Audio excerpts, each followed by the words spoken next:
Narayanam Namaskritya Naram Chaiva Narottamam Devim Saraswatim Vyasam Tato Jayam Udirayet Nashta Prayeshu Abhadreshu Nityam Bhagavata Sevaya Bhagavate Uttama Shloke Bhaktir Bhavati Neshtike Om Jnana Timirandasya Jnananjana Shalakaya Chakshuron Militam Yena Tasmai Shri Guruve Namaha Sri Caitanya Manobhistam Stapitam Yena Bhutale Swayam Rupa Kadamayam Dadati Swapadantikam Vandeham Shri Guru Shri Yuta Padakamalam Shri Gurun Vaishnavamscha Shri Rupam Sagrajatam Sahagana Raghunathan Vitam Tam Sajivam Sadvaitam Savadutam Parijana Sahitam Krishna Chaitanya Devam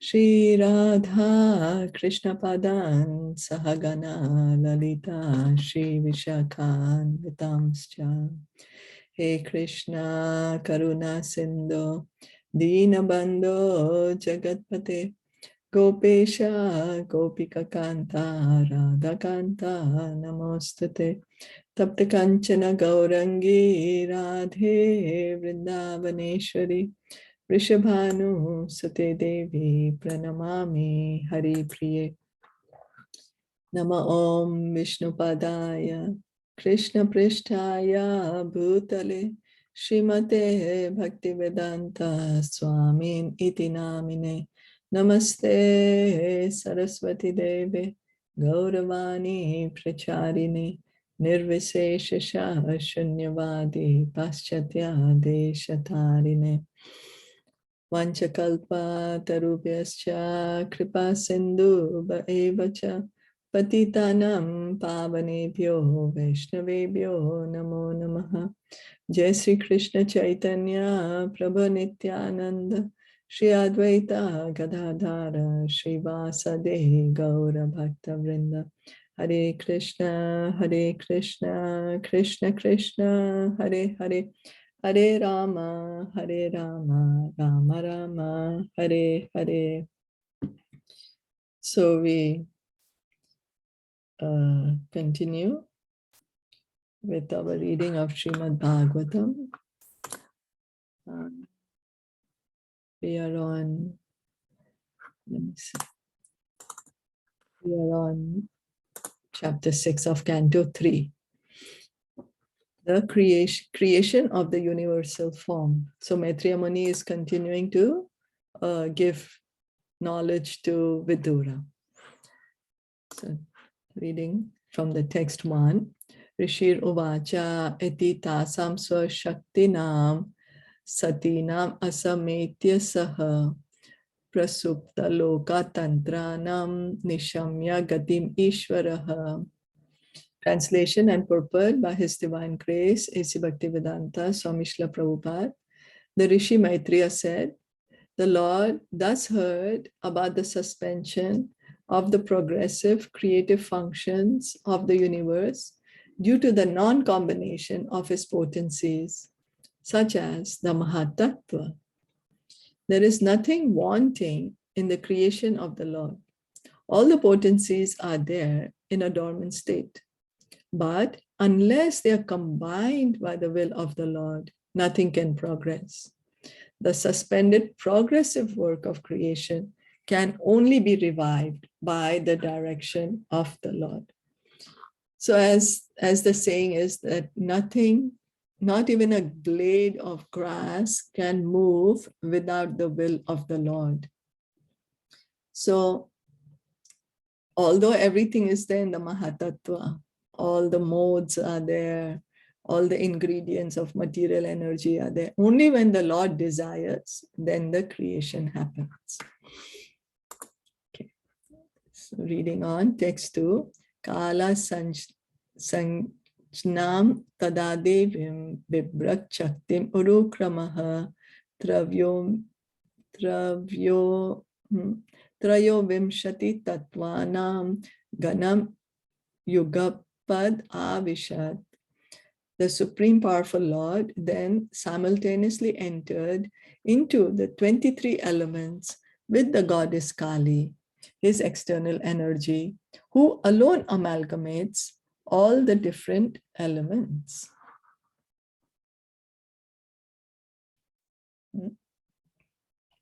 The ingredients of matter are counted. No, I think we did this chapter 6, no?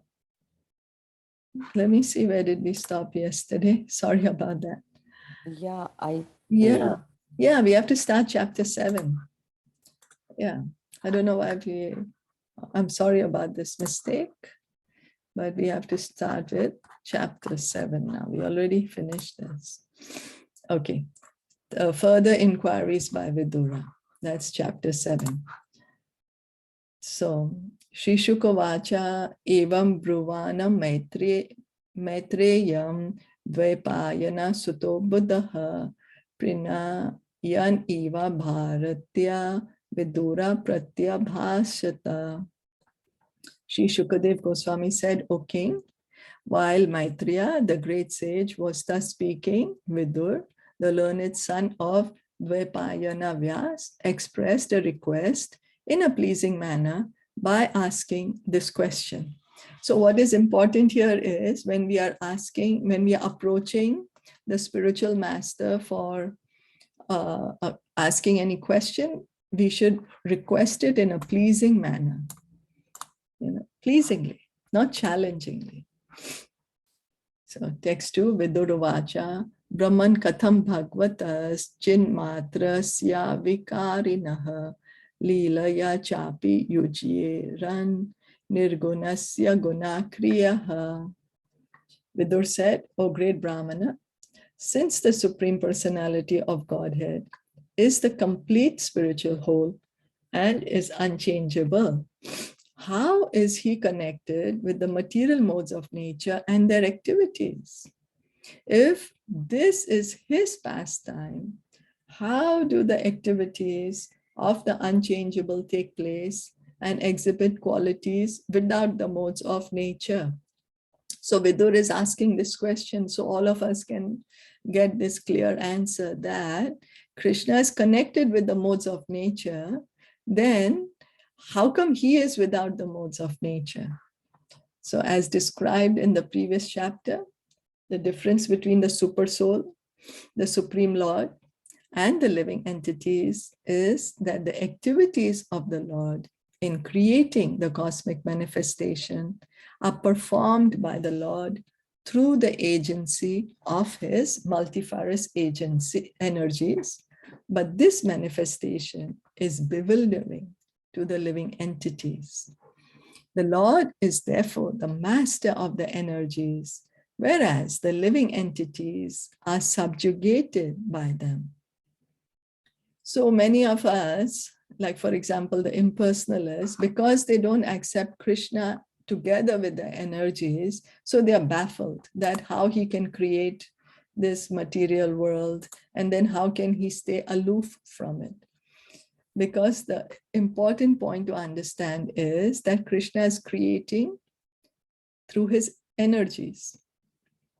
The Lord, by asking various questions about transcendental activities, Vidur is clearing the misconception that when the Lord either descends to the earth in his incarnation or appears himself with all his potencies, he too is subjected to the influence of Maya, just like an ordinary living entity. So here he's asking for our benefit. Otherwise, we would also wonder, oh, we are here in the material world, Krishna is in the material world, then why isn't he in Maya? We are under Maya. This is generally the calculation of less intelligent philosophers who consider the position of the Lord and that of the living entities to be on the same level. Vidur is hearing the great sage Maitreya refute these arguments. The Lord is described in this verse as Chinmatra, or completely spiritual. The personality of Godhead has unlimited potencies to create and manifest many wonderful things, both temporary and permanent. So here, Maitreya Muni is removing all these doubts. How is that? He is Chinmatra, completely spiritual. Krishna has unlimited energies with which he can create, with which he can manifest such wonderful things. And those wonderful things are temporary also and permanent also. For example, this material creation is temporary and the spiritual world is permanent. Everything is created by Krishna's unlimited potencies. Because this material world is the creation of his external energy, it thus appears to be temporary. It is manifested at certain intervals, maintained for some time, and again dissolved and conserved in his own energy. As described in Bhagavad Gita 8.19, Bhutva Bhutva Praliyate. But the creation of his internal potency, the spiritual world, is not a temporary manifestation like the material world, but it is eternal and full of transcendental knowledge, opulence, energy, strength, beauties, and glories. Such manifestations of the Lord's potencies are eternal and are therefore called nirguna, or free from all tinges of the modes of material nature, even up to the mode of material goodness. So as we just heard that Krishna's, with his external energy, he creates the material world. With his internal energy, he creates the spiritual world. And what's the difference between the material and spiritual world is mentioned here. Would somebody like to say this?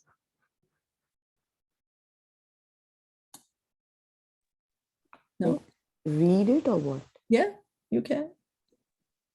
Okay. World, but the creation of his internal potency, the spiritual world, is not a temporary manifestation like the material world, but is eternal and full of transcendental knowledge, opulence, energy, strength, beauties, and glories. Yeah, so we can see the difference here between the material and spiritual world. The spiritual world is full of transcendental knowledge, whereas in material world, we are all in ignorance, you know, and that what's the ignorance? That we think we are the masters over here. And in the spiritual world, there's all opulence, all energy, strength, beauty, glories. And they are called nirguna. Why? Because they're free from the modes of nature. So even the mode of goodness, many people say, we should rise up to the mode of goodness. But the mode of goodness is also material. So Krishna he's not tinged with any of these modes. The spiritual world is transcendental even to material goodness and thus is unchangeable. Since the Supreme Lord of such eternal and unchangeable qualities is never subjugated by anything like material influence, how can his activities and form be conceived to be under the influence of illusory Maya, as is the case with the living entities? Because the Mayavadis, they say that Krishna has come to this material world, so he has a material form. That God is actually formless, has no form, but when he comes to the material world, he takes on a material form. But such arguments are baseless because it's Krishna, his form is Satchid Ananda. And because his form is Satchid Ananda, then his activities are also Satchid Ananda. As we give the example, Prabhupada would always say that when in the prison house, if the president is visiting, he is not a prisoner. It's the foolishness of the prisoners if they think that the president who has come to speak to them, come to give them good counsel, if they start thinking he's a prisoner. So they will be the loser.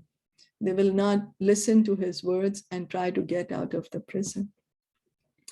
A juggler or magician displays many wonders with his acts and arts.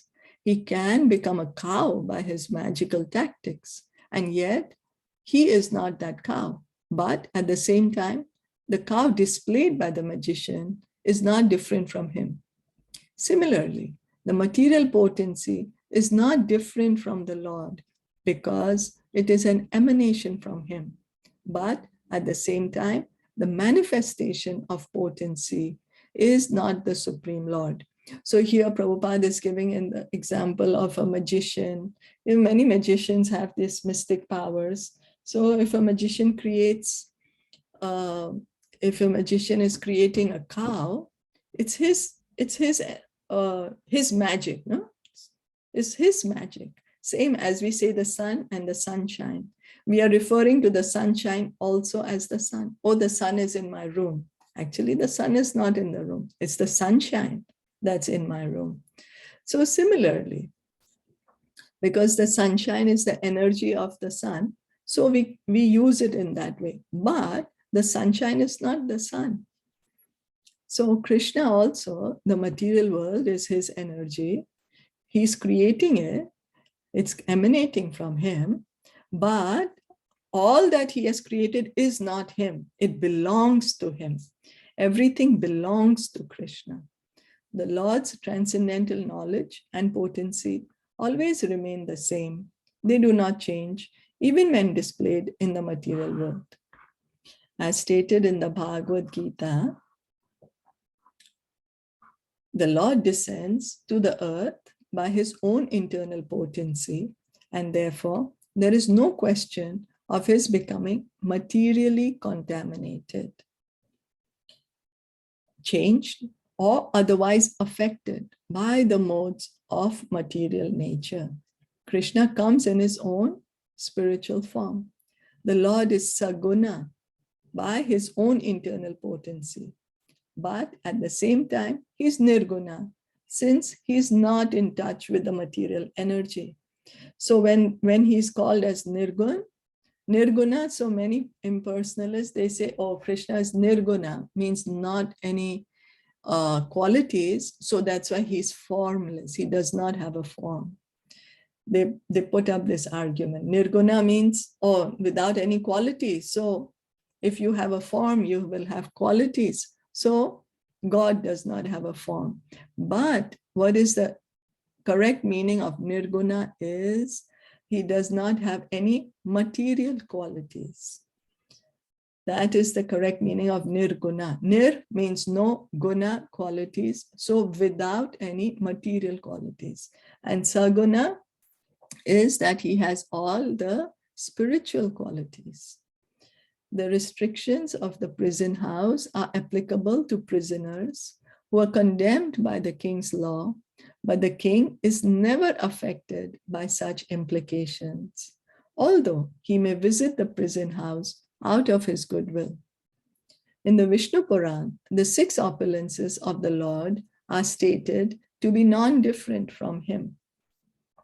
So Vishnu Puran is saying that Krishna and his opulence are the same. As we are saying, the sun planet, the sunshine which comes from the sun planet, we don't say all the time, oh, sunshine. We say, oh, the sun is in my room. So same, the opulences of transcendental knowledge, strength, opulence, potency, beauty, and renunciation are all identical with the personality of Godhead.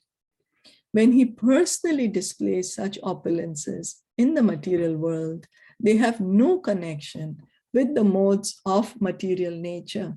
So Krishna's pastimes, which he shows us, it's all transcendental. They are not in the modes of goodness, passion, and ignorance. How we act, we are acting sometimes in goodness, sometimes in passion, sometimes ignorance. Krishna does not act under these influence of these modes. Sorry, why did it earlier it said that in the material world, Krishna is influenced by the external Maya? Where is that? Influence. It was there much earlier. Much earlier.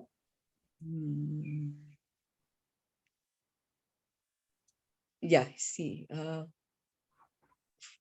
Yeah, his activities are influenced This one? by the illusory Maya. Is this the one?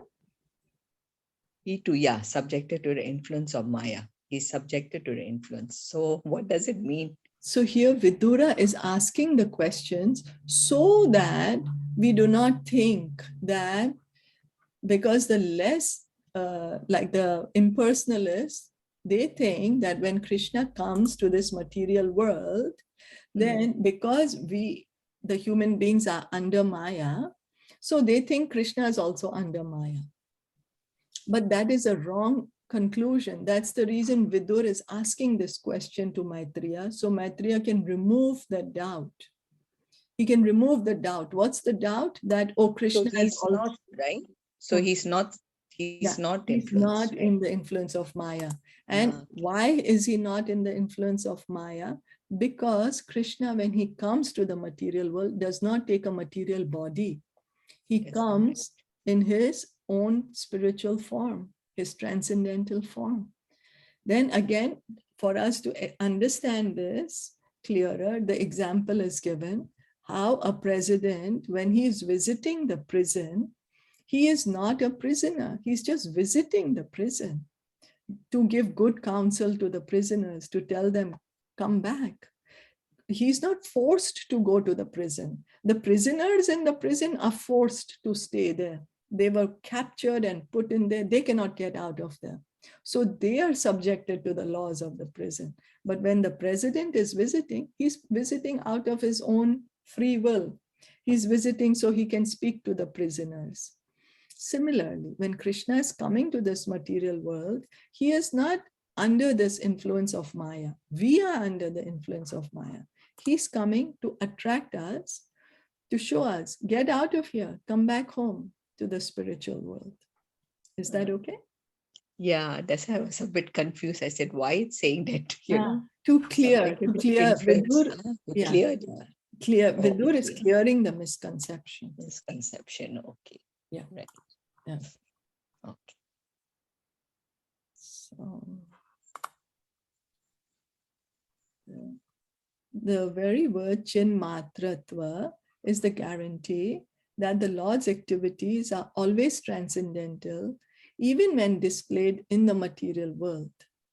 His activities are as good as the Supreme Personality himself.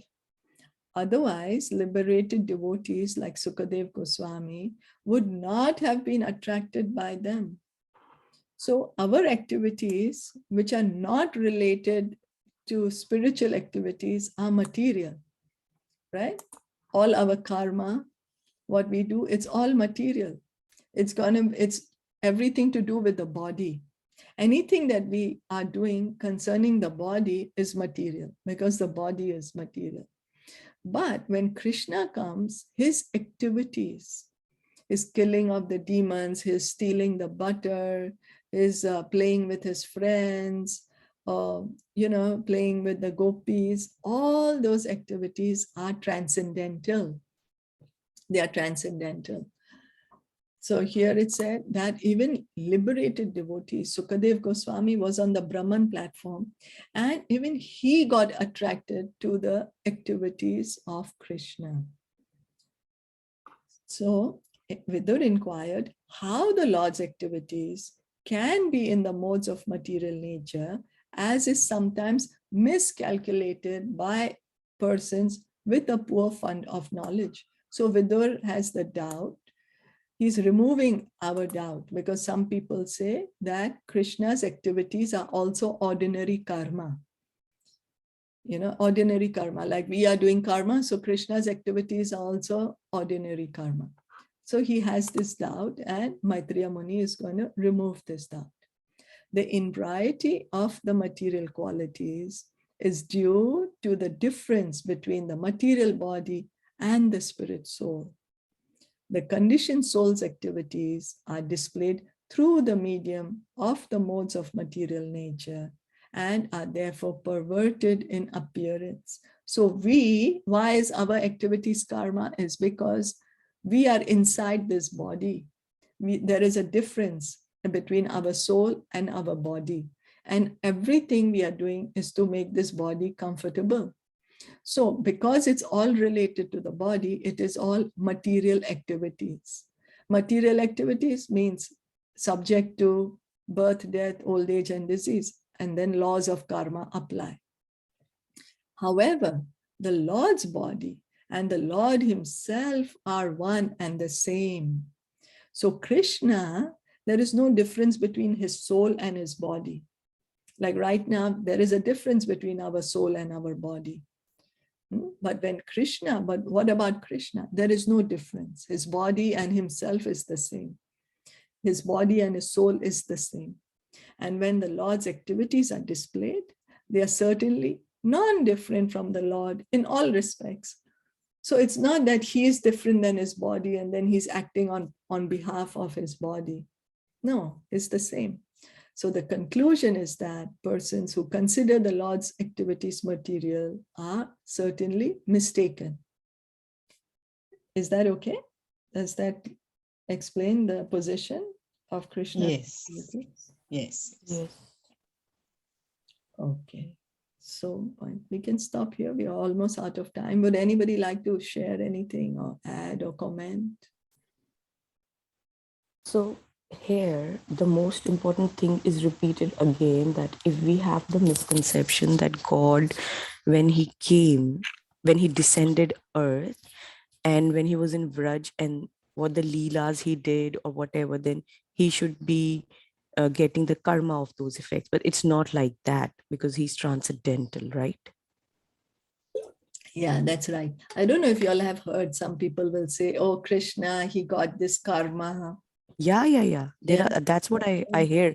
Yeah. And some people also say that because Krishna did all of these and due to that impact, he is in the he's in the hell now. Yeah. Sharing all his results. So really? Yeah. I've not heard that. Is it? Some people do have, many misconceptions, many things we make up. And why? Because now why they have this? That Hindu will not say, but because, others. Okay.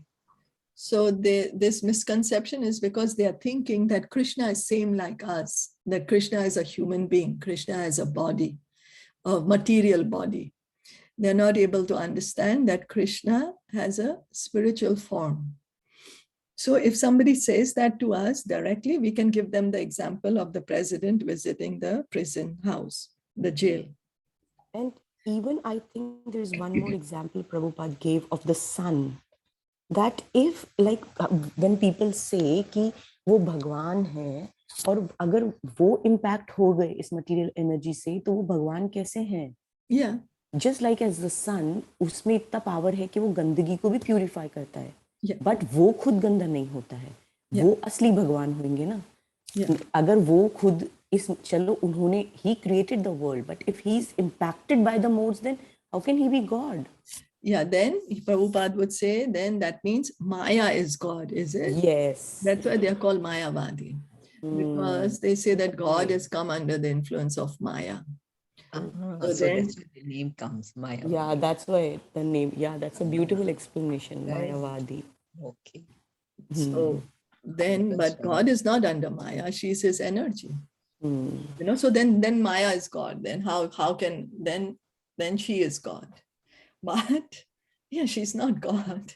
Everyone knows Maya is not God. Mayavadis themselves say that Maya is illusion. So they're refuting themselves, You see, it's a big illogical explanation they have. They say that God is under Maya. So it means that Maya has become God. But they themselves say that Maya means illusion. So then it doesn't make sense, right? Yeah, because this is really, really important, I think. Like before, when even people used to say, and when we haven't read our scriptures, then we used to wonder that, I mean, what is this? Like, why? Yeah. Or we were even confused कि maybe it is कि सबको ही इस दुनिया में आए हैं तो सबको, you have to bear the results what you did. But then that was a very, very important question. Then how can you be God? Yeah. Like, then how can the person we are believing to be God can be God if, yeah, so this is really, really important, I think. It is. That's why the first 3 cantos, repeatedly this point is being said, because this misconception is very deep in our hearts and our consciousness. Specifically, first 3 cantos is repeated that Krishna is a person. He is a person. He has a transcendental body. His activities are transcendental. His form is transcendental. He's the absolute truth. And now when we are reading with you, we are getting to know that even if we just take the name, we are purified. Leave whatever, reading anything, we're just hearing his name. And that is magical. Yeah. His name only is transcendental. Yeah. So if we are he's non-different from his name. Yeah. So that means that, oh my God, he's so merciful. Yeah. Like, there was Prabhupada, one of the devotees. Prabhupada used to like that. He used to sometimes tell his disciples to give class and he would hear. So this disciple was giving class and said that Krishna is in his name. So Prabhupada said, no, Krishna is his name. His name, yes. Wow. Yeah. It's non-different. Is his name, yes. Krishna is his name. Not Krishna is in his name. No. He and his name, non-different. I just want to share an experience from the yesterday party we went. And now, since people got to know, then they call, oh, ye to Krishna ki bhakt hai, ye to Krishna ki bhakt hai. And then when you were clicking a picture, then everybody said, Jai Jai Shri Giriraj Dharan ki. And then I was the one who said Jai. And then he said, Jai Radha. Then I said Sham. So then he was laughing. He said, Bhabhi, what is this? मैंने कहा, अरे आपने एक बार नाम तो लिया. Like, it's such a great thing कि यहाँ पे बर्थडे पार्टी चल रहा है, उसमें भी आप याद कर रहे हो. So it's such a great thing that even if people are telling me कि ये कृष्ण की भक्त है, but they are calling out Krishna's name. So they are getting the mercy. Yeah, wonderful. So Krishna is so powerful, I think. And then somehow I feel कि अगर हम ऐसा करते हैं तो हम पे बहुत ज्यादा रिस्पॉन्सिबिलिटी आ जाती है. किसी को भी गलत हर्ट ना करो, या बिकॉज पीपल विल से कि अरे फालतू के नाटक करते, ये लोग तो ऐसे ही हैं. You getting my point, what I'm trying to say? Yeah, of course. Yeah. Then we get more responsibility that do speak as little as possible and not to indulge in the useless things that's going around. Just be the part, but just keep quiet and listen. Yeah, because then people are identifying, then you're representing Prabhupada, you're representing Krishna. Yeah. Like that, no? For them, it's like that. So it's true. We need to behave properly. And as you said, ek baar naam to liya, like Gadadhar, he was going to one of there was some ruler or somebody who was, being against the devotees. And so Gadadhar went to him and say the name of Krishna. So he said, say the name of Hari. So he said, I will say Hari's name tomorrow. And Gadadhar started dancing.